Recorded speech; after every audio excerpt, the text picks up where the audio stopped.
What's up guys, Polma here, welcome to another video of mine. Today we're going to be looking at Proving Grounds in Warlords of Draenor. And the way we're going to do that is we are going to look at a footage that I made where I do 48 waves on Endless. And I am only going to be talking for the first 10 waves because, as you might know, it is the same 10 waves over and over again. It just gets 1%, the mobs just get 1% more hit points per wave. So here we are on the first wave, and the first wave is 3 ambush shavers and a bunch of small adds in the middle. Now this wave is quite easy, there is not much tactic to this wave.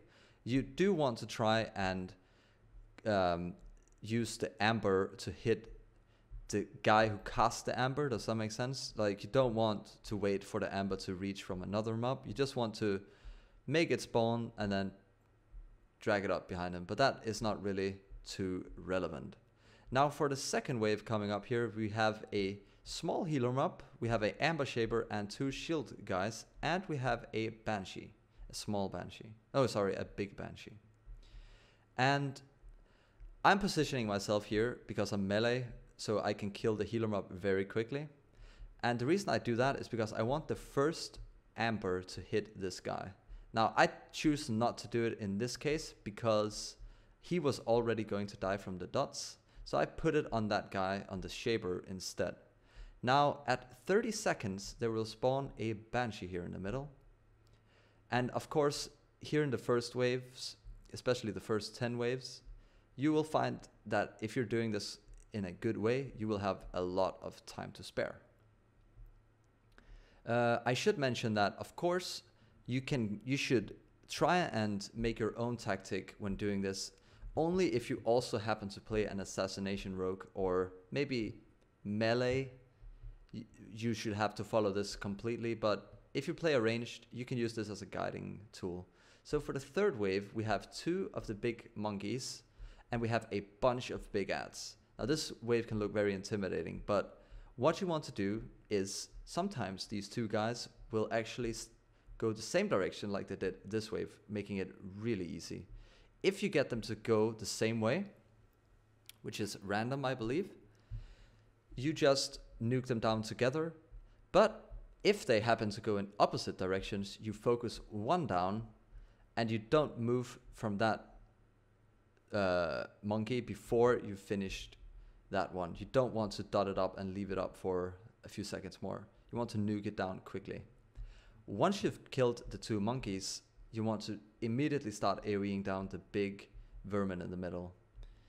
As you might have seen, I did a bit of AoE right at the start. That is a good thing to do as a rogue. You have to figure out if it's good for your class. The fourth wave is a amber shaper and 4 big guys. Now, you want to get, in theory, you want amber to hit every single one of these. But as you saw, I actually managed to kill the first one before the amber hit. So I quickly switched to the next one. That one died. Next amber coming. As you can see, if this was maybe 20 waves higher, I would have 1 for each. Right now we're overkilling a little bit, but that's the theory. And eventually we will have a small banshee spawning in the middle, which I will immediately switch to. And you should always, of course, kill the banshees first, as quickly as you can, because if their timer runs out, it is a instant failure. Okay. Now the 5th wave is a small Shabos, a small healer and a small monkey. And a small banshee. I think killing the healer mob is the best way to go. The way I do it is I start DPSing it until the monkey starts throwing at me. I also interrupt the heal. That's very crucial that you do that. When he starts throwing his bananas, I immediately switch to him, nuke him down, and as you see here, the healer died. In the later waves, the healer will still be alive and you finish him off. And the reason I think that is the best way to go about it is you nuke the healer and you should be able to, once you silence the healer, to kill the monkey easily in between the little grace period until he casts it again. As you saw, the small banshee wave spawned and I just immediately switched to that. and then you just blow whatever cooldowns you feel is necessary here. As a rogue, I usually use all my cooldowns here.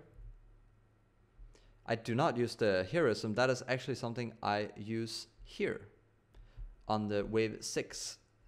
And that is specifically, I feel, for rogues, but it might also apply to other classes. This might have looked a little bit weird, but there's 2 big healers and there's a bunch of big vermin. I blinded the first healer and I immediately started nuking the second healer. And as I ran over to the second healer here, I also applied some AoE to the vermin in the middle. And if you do not have, I think all classes should have some form of CC. You know, you can Hex, Fear, you get the picture. You want to CC one, nuke the other, and then switch to the second healer. And the reason I use heroism here is because I do not personally, as a rogue, need to use it on the lesser char. And this wave is a lot harder for me. Okay, wave 7 is where it starts to get a little bit intimidating, but it's not really. We have a small monkey. We also have 2 amber shapers and 3 shield guys. I immediately nuke the monkey because it's such a huge DPS loss if he's up. And then I immediately switch to this amber, and pay attention to the fact that I also blocked that amber guy. That is, to my tactic at least, very crucial, because I feel if you have 2 amber shapers up, you will be moving around too much and it's actually not going to benefit you anything. You're not going to be able to control all those ambers. So I used the first amber to kill the first amber guy. And naturally the second amber from the guy opposite to the first one, his amber should hit the guy in the middle quite naturally if you do it the way I did it. So you kill the middle one and then the 2 big guys to the side, and then you finish off the amber guy, the last amber guy. Now, this is wave 8 coming up now, and we will have a big healer, and we will have 2 skulkers, which is just a random minion that doesn't do anything, it just has to get killed. And this wave also has 3 big banshees. Now, I use cooldowns to circ down the healer first, because it can get out of control really quickly with these banshees spawning so frequently.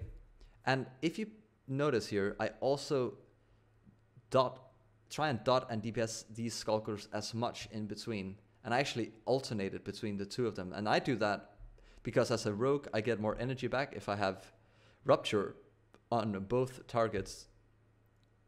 But if it doesn't matter to your class, then you can focus one of them down, or if you can do multi-dotting, you should dot them both up in between these banshees. Okay, wave 9, we have a big monkey guy, and we also have a amber shaper and 2 skulkers. Oh, and we should have a big shield guy as well, and we will also get a big banshee. So I immediately kill the big monkey guy, because I want this. It's very important that you get the ambers to hit these mobs, else it's gonna take too long. So I get the first amber to hit the first skulker, and then I get the second to hit the big guy, and then it should actually line up here very nicely with the third amber hitting the banshee. Now here in the first wave of 10 waves, it's a bit overkill, but you'll see as we get later into this video that it can actually have a huge impact on your ability to complete this event. So it is the last wave coming up. After this wave, it is just the same 10 waves repeating all over, and this wave is just 1 big Sha you have to kill.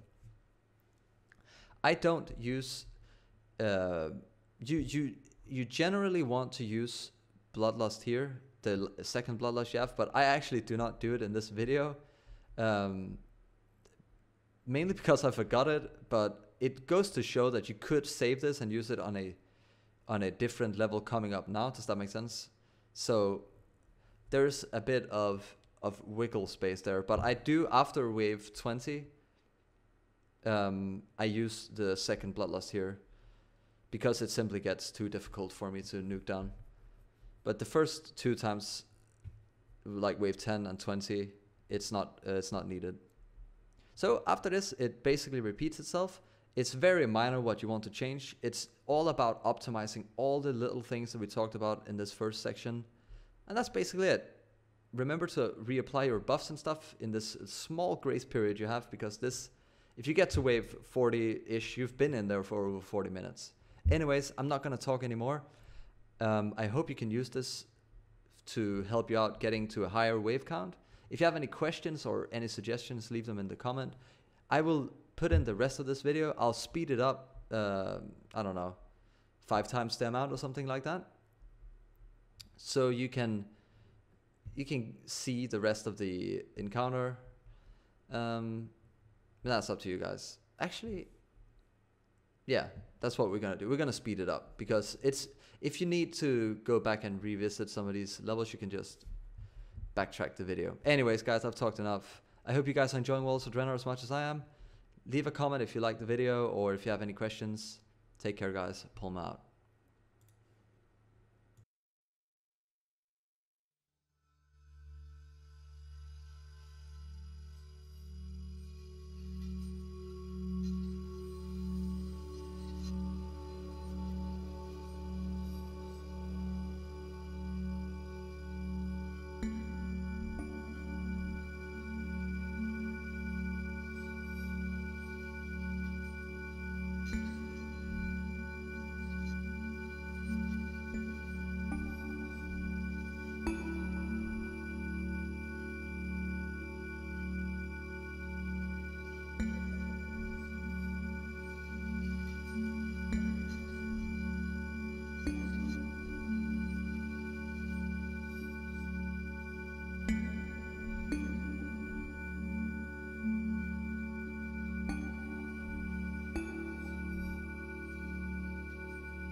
bye.